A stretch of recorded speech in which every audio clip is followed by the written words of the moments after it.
Quran nih gak bisa dirubah oleh siapapun, tapi Quran mampu mengubah hidup siapapun.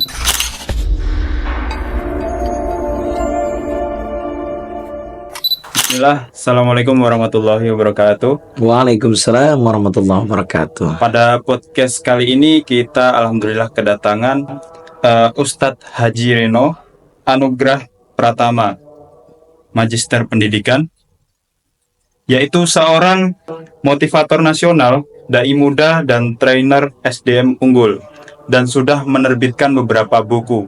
Salah satunya adalah buku ini. Assalamualaikum Ustadz. Waalaikumsalam warahmatullahi wabarakatuh.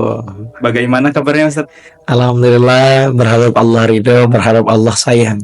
Masya Allah. Masya Allah. Ana tahu Ustadz telah menerbitkan beberapa buku. Kira-kira bukunya apa aja Ustadz? Masya Allah, tabarakallah. Jadi sebetulnya gini, saat ini mungkin kalau dihitung ya, yang nulis sendiri itu mungkin sekitar baru 6. Tapi kalau berpartner, ngajak sahabat, ngajak dai-dai bareng-bareng mungkin sudah mungkin 11 karya Wah, yang sudah dituliskan. 6 dan 11 karya. Iya, yang sama-sama kalau dihitung dengan yang sama-sama mungkin sudah sekitar 11. Alhamdulillah. Dan Ustadz itu adalah seorang motivator nasional, dai muda, dan trainer SDM unggul Ustadz. Masya Allah. Kalau boleh tahu gimana perjalanannya Ustadz menjadi seorang motivator dan dai muda Ustadz? Masya Allah, tabarakallah. Jadi sebetulnya saya ini Kang adalah orang kampung, anak desa lah ya. Tapi kita walaupun tinggal di desa, tapi kita punya keinginan besar. Kenapa kita punya keinginan besar? Sebetulnya ya tadi kan cuman sekedar apalah arti sebuah sebutan kan. Jadi trainer, jadi motivator, tapi sebetulnya saya tuh ada inspirasi dalam hidup. Gitu. Yang menyebabkan kenapa sih anak desa kepengen hidupnya bermanfaat. Nah, maka inspirasi hidup saya itu adalah Rasulullah Sallallahu Alaihi Wasallam.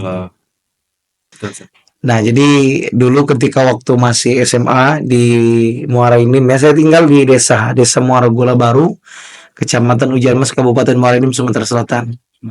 Saya lihat bagaimana ternyata dalam dakwah ini kita harus berperan. Jadi orang baik itu tidak boleh diam. Tapi kalau kita mau nunggu sempurna, nggak akan pernah kita mencapai titik kita sempurna sampai 100% siap. Ibaratnya itu dalam segi keagamaan, dari segi finansial. Maka belajar itu learning by doing. Belajar selamanya. Sambil hidup terus belajar. Iya. Maka prinsip itulah waktu awal-awal dakwah, memulainya itu dengan saya keliling kampung. Jadi masuk dari kampung ke kampung, ngajak teman-teman yang biasa motoran gitu kan ya, nongkrong. Saya ajak salawatan, dia bagian salawatan masuk ke desa ini gitu, dia bersalawat supaya ibu-ibu terhibur gitu ya kan, masyarakat yang motoran. Saya berdakwahnya menyampaikan. Nah itu waktu sejak masih SMA, sekitar mungkin di sekitar 2012-an ya mungkin. Nah ternyata dakwah itu membuat kita makin senang, makin bahagia. Kenapa? Karena seperti janji Quran, surat Muhammad ayat 7, orang yang menolong agama Allah, ditolong Allah. Maka saya menemukan satu pola. Ternyata kalau hidup nggak mau pusing, urusan dibereskan oleh Allah, rezeki didatangkan Allah, pertolongan itu datang dari arah yang nggak disangka-sangka. Passwordnya itu adalah menolong agama Allah. Nah itulah sebenarnya jadi pijakan awal kenapa saya kepengen terus bersama dakwah. Nah alhamdulillah di Jogja ini adalah bagian juga perjalanan hidup saya, karena saya sempat merantau di sini sebelum kembali lagi ke Palembang ya. Mungkin sahabat semua juga melihat sekarang saya aktif di Palembang. Sebelumnya saya juga merantau di Jogja, kuliah di sini, berguru-guru banyak di sini juga, inspirasi juga banyak di sini. Apalagi kalau bicara tentang memakmurkan masjid, menginspirasi umat, Jogja salah satu jawabannya gitu. Begitu dia. Nah mudah-mudahan dan itu terus berproses sampai sekarang atas izin Allah semuanya. Allah mudahkan bisa terus memberikan kontribusi untuk agama, bangsa dan negara. Masya Allah. Berarti Ustadz sambil motivasi Ustadz itu berarti merintis banget ya Ustadz ya dakwahnya itu. Mulai dari kampung-kampung, ya guru ngaji kampung lah, dai muda kampung gitu. Tapi atas izin Allah, Allah tuh mampu mengangkat derajat siapapun yang dikehendaki Allah. Allah mampu merubah sesuatu yang biasa jadi luar biasa. Makanya ya ini passwordnya. Hidup pengen bahagia, hidup pengen senang, hidup pengen dimuliakan Allah, jangan jauh-jauh dari yang namanya Al-Quran. Quran nih gak bisa dirubah oleh siapapun. Tapi Quran mampu mengubah hidup siapapun. Maka saat saya mencoba dapat inspirasi Quran, jadi buku. Ada buku saya judulnya misalnya Indahnya Hidup Bersama Dakwah. Itu ruh Quran. Quran surat Muhammad ayat 7. Bisa jadi satu buku, bisa bikin keliling Indonesia. Bisa berbagi kemana-mana. Nah, Masya Allah. Ternyata apa yang saya tulis itu kadang sesuatu yang sangat sederhana dalam kehidupan sehari-hari. Tapi ruhnya Quran, Quran yang angkat derajat. Kita dekat dengan Quran, amalin Quran, hafalin Quran, praktikin Quran. Quran angkat derajat melalui pertolongan Allah. Kita Masya Allah, tabarakallah. Oh iya Ustadz, kita kan anak muda untuk saat ini kan dengan Al-Quran itu ya agak jauh gitu kan Ustadz ya. Nah, gimana caranya supaya anak muda itu sempat nggak sempat harus menyempatkan mendekatkan dengan Al-Quran Ustadz? Gimana Ustadz? Ya, yang pertama kita harus sadar Bang, bahwa ternyata hidup ini kalau mau berkah waktu kita harus dekat dengan Al-Quran. Dekat sama Quran itu minimal kita penuhi hak Quran. Hak Quran itu kan setidaknya 5 ya.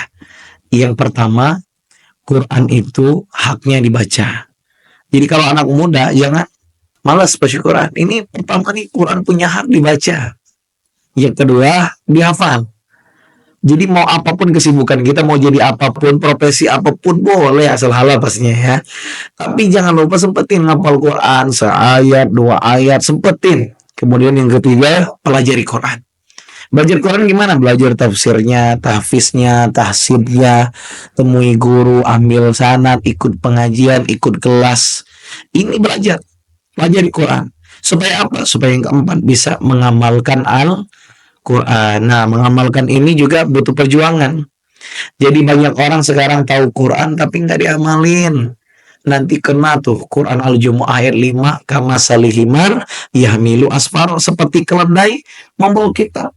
Jadi kalau kita tahu ayat tapi nggak diamalin, hati-hati, dapat stempel seperti keledai bawa kitab tebal. Jadi kalau kita udah hafal yang mana nih surat juz 30 aja bisa, Qul huwallahu ahad Allahus samad lam yalid wa lam yulad wa lam yakul lahu kufuwan ahad. Salah berharap, salah bersandar, salah tempat meminta, ngandalin hidup sama orang tua, ngandalin hidup sama orang terkenal, mohon maaf, yayasan, masjid, ngandalin donatur, salah berharap. Kamu keledai bawa kitab. Salah berharap, keledai bawa kitab tebal. Berharap hanya kepada Allah. Ini sederhana. Hafal semua di dada kita, al-ikhlas. Tapi untuk menunaikannya harus dipraktekin. 4, hak Quran. Yang keempat tadi, mengamalkan Al-Quran. Dan yang kelima adalah hak Quran ini adalah kita dakwahkan. Jadi makanya sekarang muncul kan anak-anak Gen Z, milenial, anak berdakwah. Ini nggak mesti nunggu selesai 30 juz, tapi tetap harus punya impian, dream selesai. Paham tafsir, paham tadabbur, semua harus tetap. Tapi learning by doing, sambil ngafal, sambil dakwah. Katanya, makanya kata Rasulullah, khairukum man ta'allama al-Quran wa 'allama, sebaik-baik kalian itu adalah orang yang belajar Quran dan ngamalkannya. Jadi nggak belajar terus tuh, nggak, harus ada yang amalin. Amal itu artinya termasuk didakwahin, di share, dipraktekin gitu ya. Maka itu kiat anak muda pengen dekat Quran, 5 hal ini lakukan dalam hidup supaya hidup barakah. Betul Ustaz, sangat betul sekali sih. Dan juga untuk saat ini kebanyakan orang mengira itu berdakwah itu harus menjadi ustadz. Gimana tanggapannya Ustadz? Ya begini, dakwah itu adalah pilihan kita. Semua profesi bisa berdakwah. Jadi bukan hanya tugas ustadz. Contoh sederhana, kan sering saya ketemu ibu-ibu, bapak-bapak misal di sebuah forum lah ya.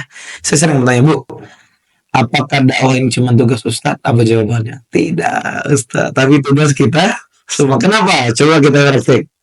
Berdakwah itu kan ngajak orang ke mana? Ke jalan Allah, ke jalan baik. Pertanyaan saya ketika saya di satu pertemuan, kalau bangunin anak sholat, Apakah itu dakwah? Dakwah bos, betul nggak? Nah artinya apa? Apakah ngetuk kamar anak laki-laki perempuan? Nah bangun nak sholat, apakah harus ustadz datang ke rumah?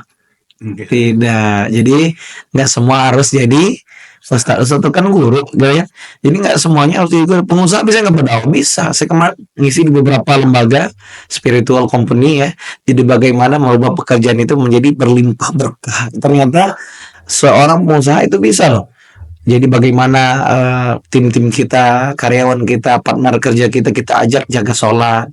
Dan wasilah menjadi seorang pemimpin, tim karyawan pasti nurut. Betul. Kalau enggak ganti gitu-gitu. Nah ini sih enggak. Jadi berdakwah sebagai pimpinan bisa, sebagai pejabat bisa ya. Bahkan sebagai ibu rumah tangga pun bisa, sebagai anak pun bisa. Anak gimana? Mau berdakwah bisa, dakwah sebagai anak, beliin orang tua yang belum berjilbab, beliin jilbab, ini berdakwah ya. Kemudian zaman sekarang era digitalisasi ya, bikin podcast nih contoh nih. Pondok IT keren banget, mudah-mudahan istiqomah ya, memberikan sajian-sajian penuh bermanfaat. Ini cara berdakwah lewat podcast, lewat video-video visual ya, graphic designer, semua bisa berdakwah baik lewat poster, video gitu ya. Yang penting esensinya apa? Niatnya karena Allah, yang diajak adalah jalannya ke jalan Allah ya. Caranya yang dimuliakan oleh Allah. Terus mengajak secara kebaikan, ajak orang dari keburukan jadi baik, dari baik makin mulia. Begitu semua bisa berdakwah. Gitu. Makanya saya nulis judulnya, buku saya salah satunya Indahnya Hidup Bersama Dakwah. Semua bisa berdakwah. Masya Allah. Masya Allah.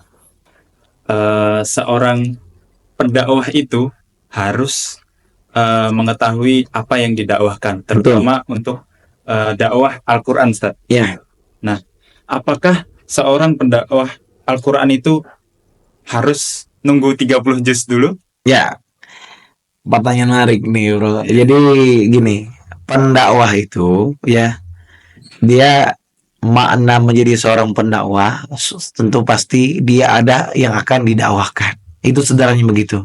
Nah, bagaimana mungkin kita bisa berdakwah, nyampaikan materi-materi dakwah. Ini khususnya menjadi penceramah pastinya ya, publik dakwahnya itu ya.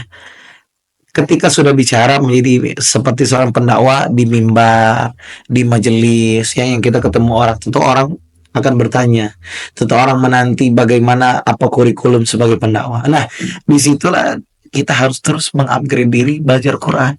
Makanya belajar Quran ini seumur hidup sampai berjumpa di surga Allah. Jadi artinya apa?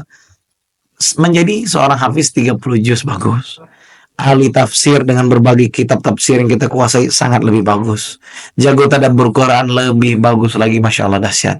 Tapi apakah harus nunggu sempurna itu sempurna baru mulai? Start? No. Kita mulai dari satu ayat kita sampaikan.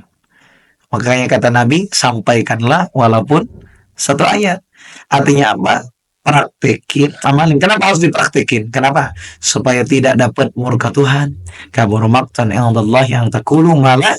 Jadi jangan sampai apa yang kita omongkan, sampaikan nggak kita amalin. Makanya sekarang saya tuh punya prinsip ketika berdakwah, ya Allah bimbing aku mempraktikkan apa yang saya sampaikan, sehingga apa yang disampaikan yang dapat manfaatnya itu adalah mulai dari kita menyebar ke keluarga, menyebar ke masyarakat luas. Begitu dia. Barakallahu fiik. Insyaallah. Jadi berdakwah itu ternyata nggak harus nunggu 30 juz ya, Ustaz. Betul, masya Allah. Berarti walaupun kita hanya punya satu ayat, kita pahamnya satu ayat, itu tetap kita harus mendakwahkannya. Ya, dakwah itu binafsik dulu ya. Mulai dari praktek diri sendiri itu udah mendakwahi diri. Gitu. Jadi sederhana, ayatnya diamalin, dipraktekin, ya, disampaikan ke orang biar lebih berkah. Gitu dia. Berarti dakwah itu nggak harus langsung ke jenjang yang tinggi banget. Betul. Kita bisa mulai ke keluarga dulu. Betul. Atau ke diri sendiri dulu ya. Betul. Ya. Dan ini penting untuk teman-teman. Jadi dakwah itu tidak mesti langsung 30 juz. Setuju nggak? Setuju. Ya, kalau langsung 30 juz nggak tidur-tidur orang. Langsung 30 juz. Kamu mau ceramah 30 juz langsung nggak kuat. Tepar manusia biasa. Betul. Makanya dakwah itu tahap ya, sambil dakwah terus belajar sampai akhir hayat dekat sama Quran gitu. Ustaz, gimana caranya Ustadz itu berdakwah tapi tetap bisa meluangkan waktu untuk menulis. Nah, masya Allah ini bongkar-bongkaran ini kayak ya. Jadi gini, saya tuh menyadari limit hidup kita nih kan kita nggak pernah tahu ya kapan kita tuh mendekati ajal. Dan yang pasti kata Allah dalam Quran, Bismillahirrahmanirrahim, kullu nafsin za'iqatul maut. Maka menulis itu adalah salah satu cara mempersiapkan menjemput kematian yang baik. Kata Nabi, salah satu amal yang mengalir deras, yakni ilmu bermanfaat. Buku yang kita tulis, mudah-mudahan saya berharap ya Allah menjadi ilmu bermanfaat. Umur boleh berhenti, apa? Umur boleh berhenti, amal jariah harus ngalir terus. Maka gimana nyempetinnya? Harus ada waktu. Buku yang sahabat pegang gitu ya. Nah, itu judulnya apa? Menjadi pribadi unggul menginspirasi. Ini kapan saya nulisnya? Ramadan. Full, kurang lebih waktu kalau nggak salah 2016-an ya. Sefull Ramadan saya bertekad ya Allah, saya pengen jadi orang baik. Gimana nih caranya Allah? Ya, bismillah. Jadi pribadi unggul dan menginspirasi mencontoh Rasulullah. Di buku itu adalah sosok inspirasi hidup saya Nabi Muhammad SAW, ditulis di situ. Oh, belajar sidik, amanah, tablik patona. Oh, karakter orang sukses itu seperti apa? Oh, bagaimana amal-amal sukses ada di situ. Jadi buku menjadi pribadi unggul ini di Ramadan nyelesain. Kurang lebih riado 30 hari nulis, ngaji, nulis, sholat, ibadah, ngaji, nulis, oh, sebulan selesai. Ada buku yang unik juga. Ketika saya alhamdulillah masya Allah umur 26 bisa berangkat haji ya. Jadi itu sebulan setengah saya mempersiapkan diri. Saya judulnya itu melatih diri mabrur. Jadi banyak orang kan pengen haji, tapi dia belum tentu mempersiapkan melatih diri mabrur. Saya Allah, saya kepengen ya Allah melatih diri mabrur sebulan setengah. Nulis buku melatih diri mabrur, judulnya melatih diri mabrur sebelum dan sesudah haji, sebelum dan sesudah berhaji umrah ke Baitullah, judul gitu. Sebulan setengah nulis buku ini. Allah mungkin melihat hambaku serius pengen haji. Sebulan setengah nulis buku ini, dikirim ke penerbit, dari penerbit dikirim sampelnya, datang ke rumah bukunya, nggak lama dari situ datang tiket haji senilai kurang lebih 300 juta. Saya berangkat haji. Jadi Allah tuh kadang melihat kita ini memantaskan diri. Dan maka saya menulis buku tuh kadang memantaskan diri, kadang niatnya ya Allah kepengen hidup Ramadan lebih baik ya. Ini buku terbaru parenting, bagaimana saya kepengen menjadi orang tua yang lebih baik. Ini buku parenting yang terbaru. Jadi ada juga ini buku sukses sebelum lulus sekolah, mungkin teman-teman sudah pada dengar. Jadi bagaimana orang sebelum lulus sekolah itu pastikan sukses. Jangan sampai 3 tahun SMA, 3 tahun SMP, 6 tahun SD, pas ditanya udah bisa apa, garu-garu kepala bilangnya nggak bisa apa-apa. Ya Allah, tepuk jidat, astagfirullahaladzim. Maka kita harus sukses sebelum lulus sekolah. Gimana caranya? Di buku ini dibongkar. Oh, cara berprestasi gimana? Alat terpuji gimana? Gimana nginspirasi? Sederhana. Buku saku kecil bisa. Nah, dan saya yakin para dai, para penghafal Quran kepengen punya banyak amal jariah. Maka itu saya mengajak lewat tayangan ini, ayo para dai, para ustadz, kita wariskan juga amal jariah lewat buku. Begitu dia. Sempatkan gimana? Entah mau Ramadan, entah mau cicil setiap habis subuh, entah kita mau riadah 2 minggu, atau mau gimana pun waktunya, yang penting ada waktu, pilih waktu, sempatin, semoga jadi amal jariah. Begitu.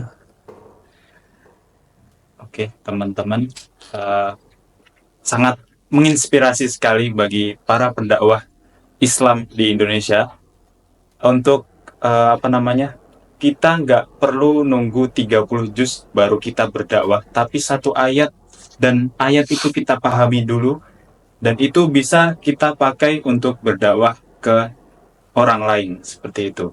Jadi tunggu apa lagi? Kita langsung mulai berdakwah dari satu ayat saja, seperti itu. Itu saja mungkin ya, Ustadz. Ya, semoga berkah dan semoga kita berdoa teman-teman semua, doain saya, doain abang juga semua yang menyaksikan sini. Mudah-mudahan kita istiqomah berdakwah dan terus belajar Quran sampai akhir hayat, semoga bersama Al-Quran. Sehingga Allah pantaskan hambaku masuk ke surga. Wah, kapan berhenti belajar? Masuk surga. Masya Allah.